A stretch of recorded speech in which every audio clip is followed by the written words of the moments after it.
whom you love are not easy. Transform yourself in such a way, being in your presence, unknowingly, their cup will turn around. As far as your spiritual process is concerned, anyway you're alone. Namaskaram Sadhguru. I'm in a relationship with a very bitter person who is not interested in spirituality. How can I handle my relationship without losing my way on the spiritual path? If your concern is your spiritual growth only, then if you have a demon for your partner, that's the best thing. But your partner, your husband, wife is not just about spiritual growth, you also want to have a pleasant life in the family. Then you have to choose someone whom you like, but any human being on the planet, there is something that you don't like about them, isn't it so? So you use that part of it for your spiritual growth, and the rest of it you enjoy. Just as life. So if your intention is to have a good family, then some rapport is needed between two people, otherwise it won't work. Especially if you have produced children, then rapport is must, otherwise you'll foul the new life that's come up. If you create a foul atmosphere, you'll foul up the new life that is coming up. Nobody has any right to do that actually, but people are doing it. But no human being has any right… You can mess yourself up as much as you want, that's up to you. But you can't mess up a fresh life that's just coming up. So, if you're looking for good life, family life, then one has to find rapport. And that rapport means some areas of commonality at least. But if you're looking for spiritual life, it doesn't matter what kind of person he is, you can use everything for your growth, everything for your growth, if that's all your focus is. But generally your focus is both ways, you want to have a little bit of that and a little bit of this, so mixed fare. So it gets a little complex. So, to build a rapport takes effort, takes compromise, takes love, endurance. Takes endurance, you know. Somebody is constantly like this, you want to build rapport with that person, but you don't want to go his way.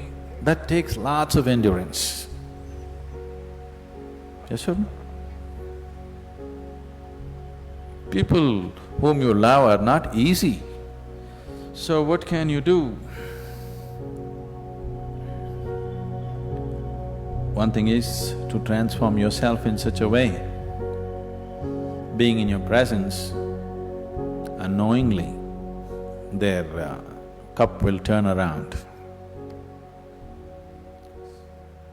Just yesterday, you know, the other day I just went out in the rain, I went out and it started raining and I was carrying both my India phones because I was expecting some calls I mean, one is India, one is Europe, one is America, 3 phones I had.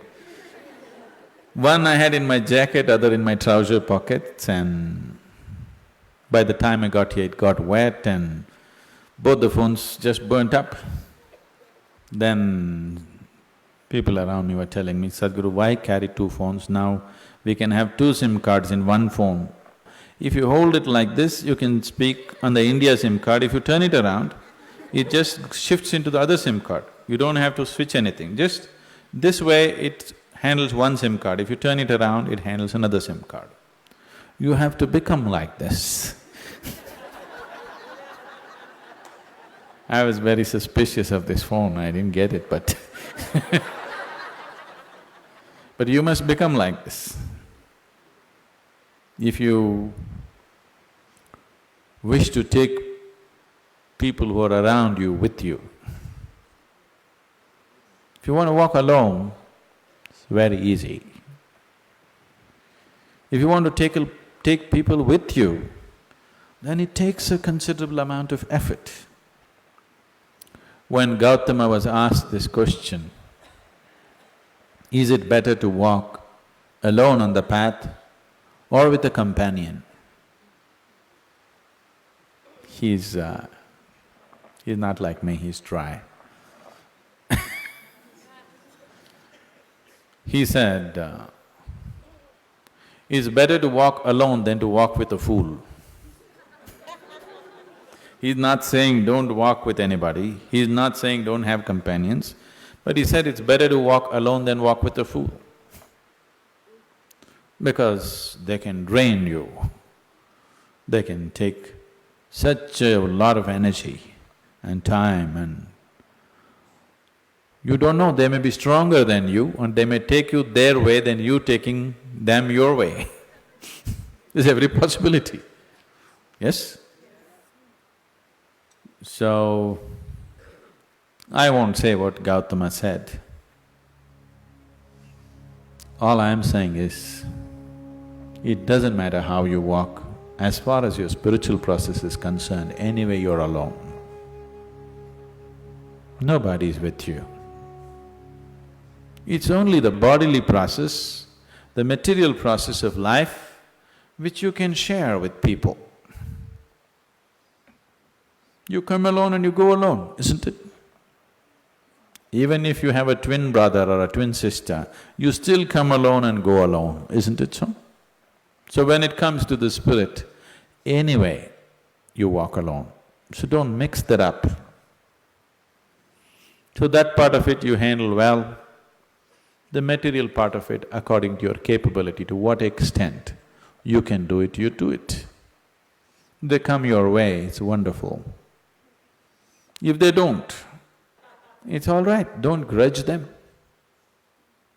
It's just that you don't have to go that way. Maybe someday, when the doctor tells you your liver is in a bad state, he may seek divine, you know. Yes. Have you seen people who are walking in the morning? Not everybody, there are certain type of people, these are all over 50, 55 age group people. They have become lean and they're walking briskly every day, religiously they are there. These are all people who generally had a cardiac problem. They almost died. Then their doctor told them, either you do this or you're gone. Now their walking is like a religion. Not Sunday morning, every morning. Have you seen those people? Suddenly they transform, they eat properly, they do everything properly because the fear of life and death has come. So different people need different kinds of impetus. If you're sensible, you learn by just looking. If you're not sensible, you learn by thrashing. Life will thrash you. The material part of your life is never 100% proper, it never can be, isn't it so? Is there any family which is a perfect family? Is there any relationship which is a perfect relationship? Is there any business which is a perfect business? Is there any career which is a perfect career? There is no such thing, don't seek that. Your life will become wasteful and fanciful if you seek such things. They all happen to the extent you're capable of handling them, that's all. So, you make sure the spiritual part of your life, you handle it 100% properly.